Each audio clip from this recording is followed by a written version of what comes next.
যোৰহাট নগৰৰ মাজমজিয়াত সংঘটিত হয় এক ভয়ংকৰ পথ দুৰ্ঘটনা। গড়ালিৰ ৰূপহীআলিত সংঘটিত হয় এই পথ দুৰ্ঘটনা। প্ৰায় 70-80 কিলোমিটাৰ বেগেৰে ৰজাবাৰীৰ ফালৰ পৰা অহা এখন ছুইফ্ট বাহনে নিয়ন্ত্ৰণ হেৰুৱাই ট্ৰেন্সফৰ্মাৰৰ খুঁটাত খুন্দিয়াই মহতিয়াই নিয়ে পাৰ্কিঙত ৰখাই থোৱা এখন মটৰচাইকেল। ফলত দুয়োখন বাহনৰ সন্মুখভাগ চুৰমাৰ হয়।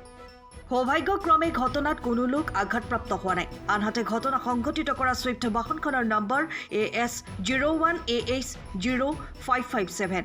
আনহাতে মটৰচাইকেলখনৰ নম্বৰ হ'ল AS03N0546। ঘটনাস্থলীত আৰক্ষী উপস্থিত হৈ পৰিস্থিতি নিয়ন্ত্ৰণ কৰে। ইফালে ঘটনা সংঘটিত কৰি ছুইফ্ট বাহনখনৰ চালক পলায়ন কৰে।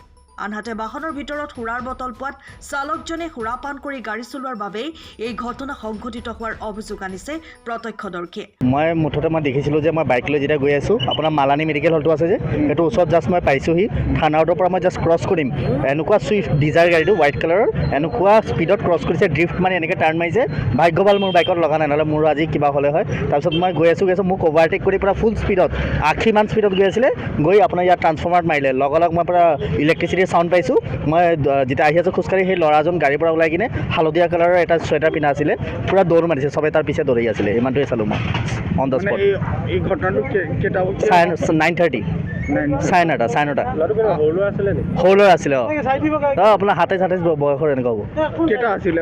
এজন ল'ৰাই আছিলে পলালে পৰা। পলোৱা সময়ত এজন ল'ৰা এজন ল'ৰা ইলিহলৰ ওচৰতে দৌৰি গৈছে। আপুনি মানে ক'ৰ পৰা আহি আছিল? মই আপোনাৰ ৰাজপুতনা পিনে সোমাব লৈ আছিলোঁ, মানে তেতিয়া পটককৈ পূৰা হুলস্থুল মই শব্দ পাইছোঁ। লগে লগে মই চালোঁ, কি মইতো গম পাইছোঁ এক্সিডেণ্ট। মইতো খোজকাঢ়ি অলপ আগলৈ আহি আছিলোঁ, সেই ল'ৰাজন চিটৰ পৰা ওলাই কিনে দৌৰ মাৰিছে পুৰা। এতিয়া প্ৰশ্ন হ'ল, সদাব্যস্ত যোৰহাটৰ মাজমজিয়াৰ গড়ালিত কিদৰে 70-80 কিলোমিটাৰত গাড়ী চলিল? এইদৰে সুৰাপান কৰি গাড়ী চলোৱা কোনে নাকি লগাব? পুনৰ জনাই আছোঁ, এই মুহূৰ্তৰ এক গুৰুত্বপূৰ্ণ খবৰ। যোৰহাট নগৰৰ মাজমজিয়াত সংঘটিত হয় এক ভয়ংকৰ দুৰ্ঘটনা। সৌভাগ্যক্ৰমে ঘটনাত কোনো লোক আঘাতপ্ৰাপ্ত হোৱা নাই।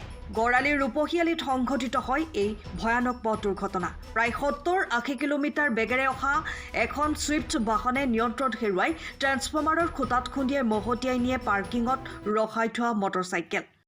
ঘটনা সংঘটিত কৰা ছুইফ্ট বাহনখনৰ নম্বৰ হ'ল AS01AH0557। আনহাতে মটৰচাইকেলখনৰ নম্বৰ হ'ল AS03N0546। ঘটনাস্থলীত আৰক্ষী উপস্থিত হৈ পৰিস্থিতি নিয়ন্ত্ৰণ কৰে। এতিয়া মই আহি থকা অৱস্থাত প্ৰত্যক্ষ কৰিলোঁ বস্তুটো। আপোনাৰ পূৰা ভিতৰত মদৰ বটল, ঠাণ্ডা পানীৰ বটল আৰু আপোনাৰ চানা টানা পৰি আছে। এনেকুৱা ড্ৰিংক কৰি ড্ৰাইভ কৰাটো বহুত বেয়া কথা।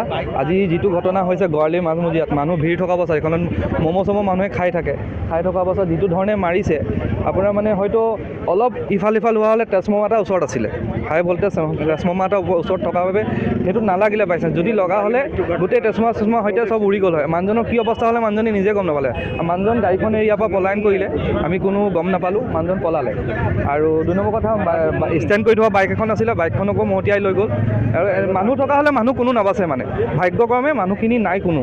আৰু ম'মৰ ব্যস্ত পথ, ইমান স্পীডত আৰু ড্ৰিংক কৰি, তাতে ড্ৰিংক কৰি প্ৰশাসনে ড্ৰিংক কৰাৰ ওপৰত, গাড়ী চলোৱাৰ ওপৰত ব্যৱস্থা এটা ল'ব লাগে, তাৰ ওপৰতে মই আশা কৰিলোঁ। আৰু ৰাজহুৱাকে এই কথাটোৱে কৈছোঁ যে প্ৰশাসনে এই বস্তুটোৰ ওপৰত অলপ ধ্যান দিব লাগে। কাৰণ এতিয়া ঠাণ্ডা ছিজন আৰু পিকনিকৰ ছিজন, মানুহে খুব ড্ৰিংক কৰি গাড়ী চাড়ী চলাই আছে, সেই ওপৰত অলপ চকু দিব লাগে, তাৰে মই আশা কৰিলোঁ প্ৰশাসনক। সময়ৰ খবৰ সময়ত পাবলৈ ফ'ল' কৰক টাইম অফ আছাম।